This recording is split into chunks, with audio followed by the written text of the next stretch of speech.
Hello guys and welcome back to another video.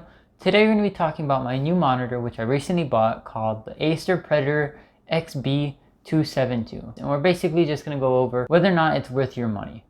Now without further ado, let's get right into it. So the Acer Predator comes in 27 and 25 inch models, which are both very nice. The one I have is the 27 inch model. The only difference between the two is the size. There's nothing else that you're losing out on and stuff like that. It is a 240 Hz 1080p LED monitor that also supports G-Sync. Now, G-Sync is super easy to set up, and I'll show you guys here how to set it up. It's very simple.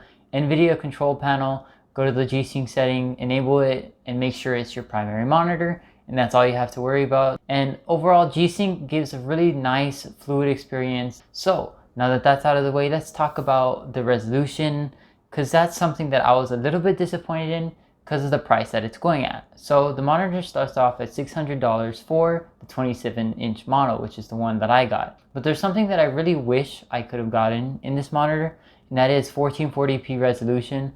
For a price like this, I think it's kind of like customary to get a monitor that has 1440p, but because of the monitor being LED, it really helps with the viewing angles and resolution, and it's probably one of the better 1080p panels out there, because my second monitor is also 1080p and it does not look as clean and clear and crisp as the Acer Predator does. So that's just something that I wish I could have seen in this monitor, and if that's a big factor to you, this monitor might not be for you. But what it does deliver on is 240 Hz. This monitor does support 240 Hz, and that is something I'm really passionate about, mainly because I enjoy playing video games, and just the overall experience with 240 Hz is very fluid. Overall, this monitor has very good viewing angles, no color shifting that I've seen whatsoever. When it comes to the monitor itself, it has controls on the back of it that help with the settings. It also has a joystick to make it easier for you to understand where to move and stuff like that.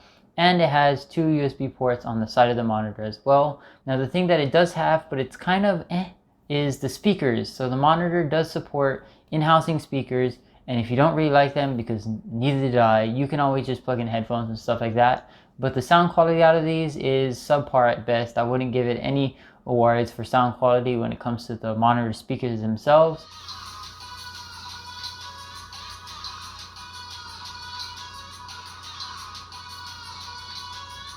But most of the time I just have my headphones plugged in, so this is not really an issue for me. Overall, I really do enjoy my experience with this monitor. I really wish it had 1440p, but that's basically the only problem that I can think of when it comes to this monitor and basically my experience as a whole. So let me know what you guys think about this monitor in the comments down below, and whether or not you think it's worth it. But anyways, I'll see you guys in the next video. Peace.